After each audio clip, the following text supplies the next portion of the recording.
Halo, apa kabar Anda semua? Kembali berjumpa dengan saya dan Bung Rocky Gerung dari Rocky Gerung Official dan FNN. Jadi berapa hari ini akan Natal nih, Bung Rocky ya, suasana liburan nggak terlalu terasa sih, tapi saya nggak tahu mungkin beberapa orang masih tetap bisa melaksanakan liburan, tapi kita pesan supaya hati-hati dalam situasi sini, jaga kesehatan karena COVID makin terus meningkat.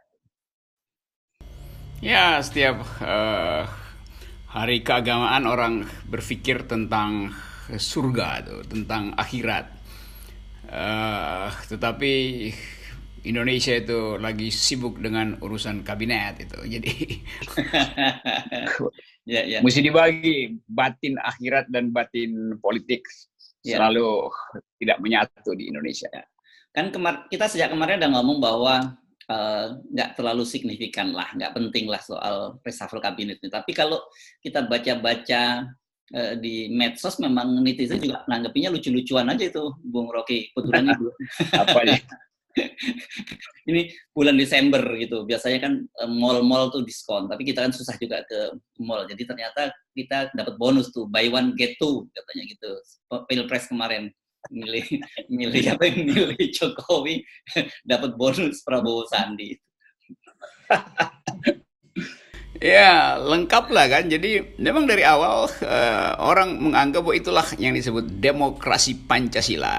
Tuh, nggak peduli dengan moral ethics, nggak peduli dengan asal usul persaingan, nggak peduli dengan pengorbanan mak-mak, nggak peduli dengan pengorbanan rakyat macam-macam itu.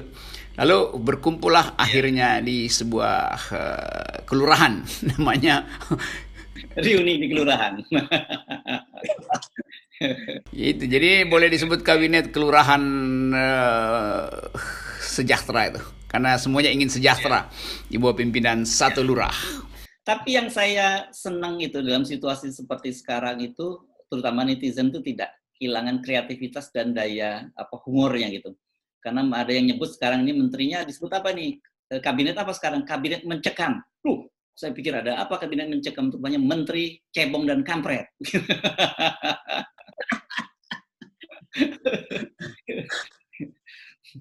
Sebetulnya juga memang mencekam kabinet ini juga, selain satire tadi, secara real sebetulnya juga mencekam karena konsolidasi kapital akhirnya berlangsung di kabinet. Jadi seluruh kabinet, seluruh menteri ekonomi akhirnya satu paradigma, itu paradigma monetaris, itu paradigma neoliberal atau biasa orang sebut begitu. Jadi makin jelas bahwa tidak diperlukan lagi nawacita itu, karena ekonomi akan dituntun dengan prinsip-prinsip neoliberal itu.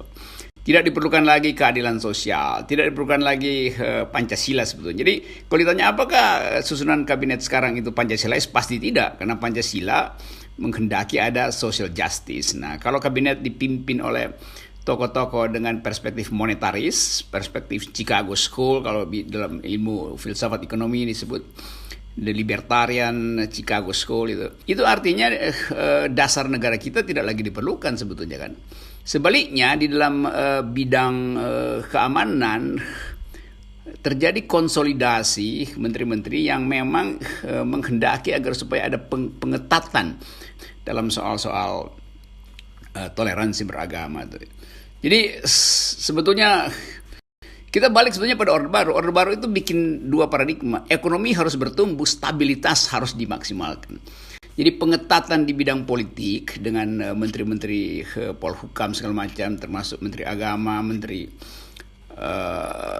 kehakiman itu memang dimaksudkan untuk melakukan pengendalian atau disebut dalam ilmu politik disebut regimentasi. Jadi dalam politik mengalami regimentasi, di dalam ekonomi mengalami free market. Nah, itu yang mungkin kita sebut, kalau dulu kita sebut di Orde Baru itu developmentalism. Sekarang kita sebut new developmentalism, dan itu sama sekali nggak ada hubungannya dengan ajaran Soekarno, nggak ada hubungannya dengan nawacita, nggak ada hubungannya dengan Pancasila. Itu yang sebetulnya membuat mencekam itu, dengan ekses yang akan macam-macam nanti semester depan. Gitu kira-kira. teoritisnya gitu ya. Kita Ya. balik pada satire. Kok jadi serius Anda? Tadinya kan sepakat kita ngomong nggak terlalu penting. Saya kasih catatan kaki akademis saja dan itu sebetulnya menjadi tidak. Ya karena itu saya pro pada netizen yang menganggap ini kabinet yang mencekam. Menteri-menteri cebong dan kampret bersekutu. Ya, ada dua agenda yang saya kira tetap menjadi perhatian publik nih, yakni berkaitan dengan bansos gitu ya, Bung Rocky, dan juga soal Habib Rizik. Habib Rizik kita sudah beredar ada surat panggilan dari penetapan dari Polda Jawa Barat juga jadi tersangka di Megamendung, dan terbaru ini pasti kita masih cek lagi karena masih beredar di media sosial, yakni soal dari surat dari PTPN, dia perusahaan perkebunan yang minta agar lahan markasnya atau pesantren agronya Habib Rizik di Megamendung segera dikembalikan gitu. Dan kalau nggak salah itu tadi saya baca suratnya peringatan pertama dan terakhir. Itu memang ada, jadi terbaca tadi yang saya terangkan, ada perencanaan untuk mengeksklusi itu. Ini lagi-lagi kita pakai istilah ilmu politik, politics of exclusion itu. Dikeluarkan dari persamaan politik istana. Jadi political cohesionnya itu non Habib Rizik. Jadi negara ini seolah dianggap harus bertumbuh non Habib Rizik. Jadi ini yang disebut regimentasi itu ya. Tentu aja ada soal-soal aspek hukum segala macam, tapi itu pesantren yang bukan untuk bisnis, pesantren yang justru mengolah masyarakat sekitarnya. Jadi tentu negara berhak untuk menentukan apa yang status hukum.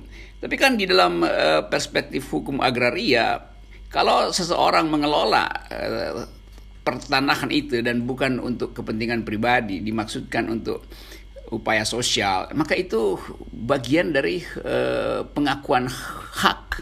Kan hukum adat kita bilang begitu kan, tanah yang terlantar dikelola bertahun-tahun itu otomatis dia pindah menjadi semacam hak dari si pengelola karena dia menimbulkan manfaat. Lain kalau misalnya tanah Habib Rizik itu tidak menimbulkan manfaat.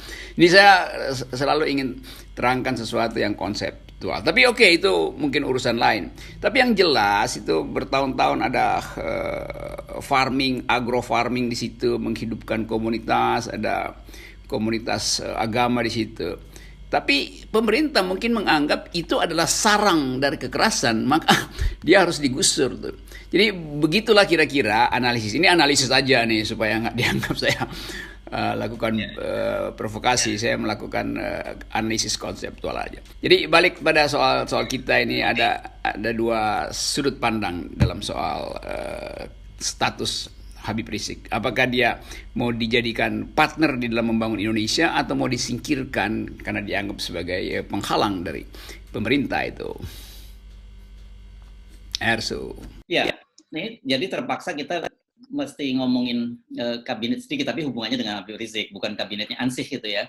Terpilihnya Menteri Agama itu kalau kita lihat jejaknya, jejak digitalnya kan dia sebagai ketua PP Ansor gitu ya. Dan kita bicara tentang Banser ini memang dia sangat keras sekali sikapnya terhadap Habib Rizik Sihab di berbagai peristiwa di masa lalu. Ya, saya baca begitu juga. Artinya ada rapat yang luar biasa untuk menentukan siapa yang mesti jadi Menteri Agama itu kan. Dan dipilihlah dari kalangan Banser. Dan kita tahu sejarah persaingan antara Banser dan FPI itu kan, terutama dengan Habib Rizik. Tapi istana sudah memilih itu, maka publik hanya bisa membaca. Berarti potensi konfrontasi itu tinggi sekali. Padahal kita menginginkan ada semacam keberhati-hatian di dalam mengolah isu yang menyangkut hubungan antar agama, hubungan antar agama dan politik. Dan saya bayangkan sebetulnya Menteri Agama itu orang yang wise, yang punya pengalaman batin yang kuat dan punya kemampuan untuk membaca sinyal-sinyal sosial. Tentu itu dalam pikiran saya. Tapi kalau yang diangkat sekarang ya mungkin juga saya berharap beliau Menteri Agama yang baru bisa memahami potensi friksi yang menajam hari-hari ini. Tapi itu kita akan lihat dalam beberapa hari ke depan sebetulnya. Tuh statement pertamanya apa, lalu kita tunggu statement FPI apa. Jadi kita ada di dalam keraguan-raguan untuk menafsirkan sesuatu yang diputuskan dengan pendekatan keamanan. Kan saya menganggap bahwa Menteri Agama itu harus diputuskan dengan pendekatan kebudayaan, bukan dengan pendekatan keamanan tuh. Dari Menteri Agama yang pertama juga begitu kan, diputuskan demi pendekatan keamanan, bukan pendekatan cultural approach itu. Itu soalnya tuh. Ya, sayang sekali ya, Bung Rocky, walaupun kita tidak berharap banyak terhadap kabinet, tapi maksudnya kenapa kemudian momentum itu tidak dipakai oleh Presiden Jokowi untuk lebih menyatukan gitu, karena bagaimanapun situasi kita saat ini memprihatinkan, divided nation sebagai sebuah bangsa yang terbelah gitu. Nah ini kan bentar lagi momen keagamaan, Natal dan sebagainya, harusnya kan menjadi momentum kita untuk menyatukan bangsa ini. Benar sekali itu orang membaca akhirnya Presiden Jokowi tidak mengerti tentang semen social cohesion yang lagi retak hari ini. Kan dia mestinya lakukan menambal itu dengan satu pencitraan baru bahwa kabinet ini adalah kabinet yang pro toleransi itu. Secara ekonomi, secara sosial, secara kebudayaan itu tidak terbaca di dalam reshuffle sekarang. Toleransi keadilan sosial pasti orang nggak bisa terima karena menteri-menteri ekonomi yang sekarang itu betul-betul menteri-menteri yang jauh dari kemampuan untuk mendeteksi kebutuhan rakyat tuh. Secara teoritis metodologinya adalah monetaris, secara sosial itu kemampuan untuk empati juga kurang.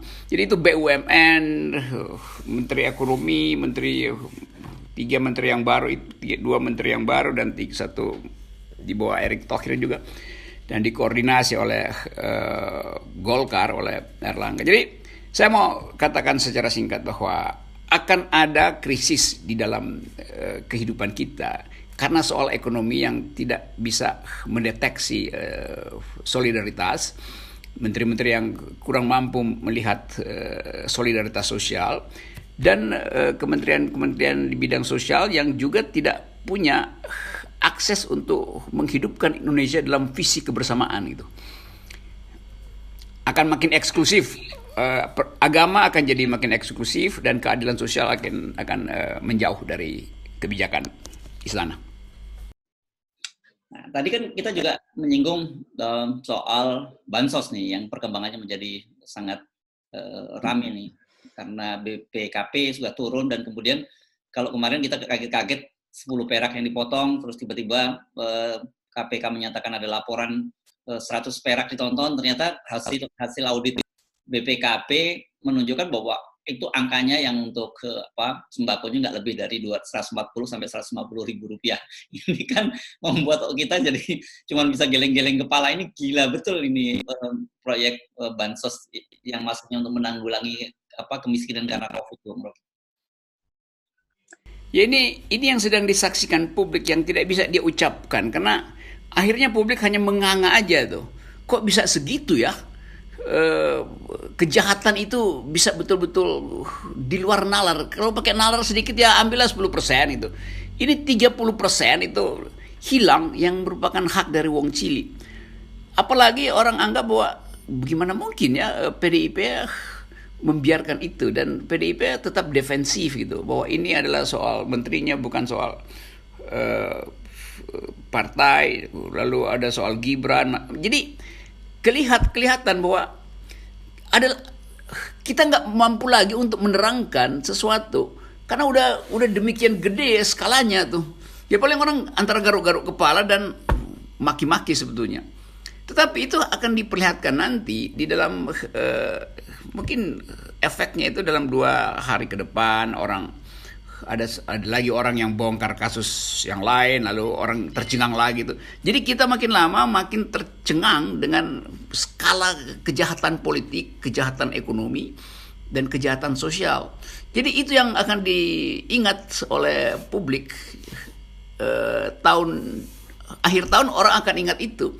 Jadi kita menutup tahun dengan mengingat berbagai macam kejahatan yang berpusat pada istana, kan itu soalnya tuh. Jadi orang kan ini istana apa nih, NKRI, negara kejahatan rakus Indonesia, itu bisa begitu juga nanti orang bikin meme kan.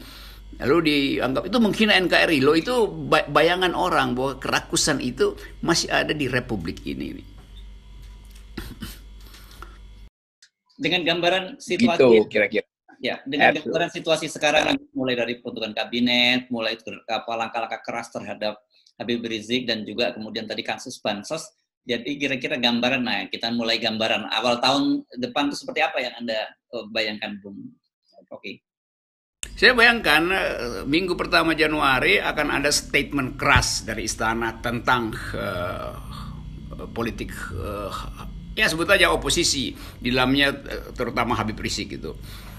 Lalu orang mulai berpikir bahwa akan ada akumulasi baru berdasarkan rapat pertama kabinet di bidang ekonomi, dan akumulasi itu akan dikaitkan dengan upaya pengumpulan dana, entah itu dana untuk membuild out korporasi-korporasi yang udah bangkrut sebetulnya. Lalu membayangkan bahwa ini ada tim yang mempersiapkan dana untuk 2024. Jadi begitu yang dibayangkan orang ke depan tuh. Sementara soal-soal apa namanya korupsi yang masih ada di KPK, soal Asabri, soal apa namanya itu insurance corporation itu apa namanya yang kita udah lupa tuh. Yang asuransi itu. Iya, iya. Saya juga itu lupa karena banyak sekali kasusnya ya. Ya. Jadi kumpulan masalah itu yang akan kita saksikan di tahun baru. Mestinya kita saksikan tahun baru dengan kabinet yang lebih manusiawi kabinetnya, lebih cultural approach, lebih pro keadilan tuh. Itu yang terjadi. Sementara nanti akan ada upaya lagi untuk menerangkan UMKM udah dapat. Padahal di mana-mana kita tahu UMKM itu berteriak karena nggak dapat bagian dari dana-dana COVID ini tuh. Jadi bisnis di dalam politik itu yang akan jadi tema 2021. Itu gampangnya. Oke, bisnis dan politik. Oh, bisnis dalam politik, bukan dan ya, dalam ya. Bisnis dalam politik. Itu yang akan jadi tema kabinet Jokowi 2021.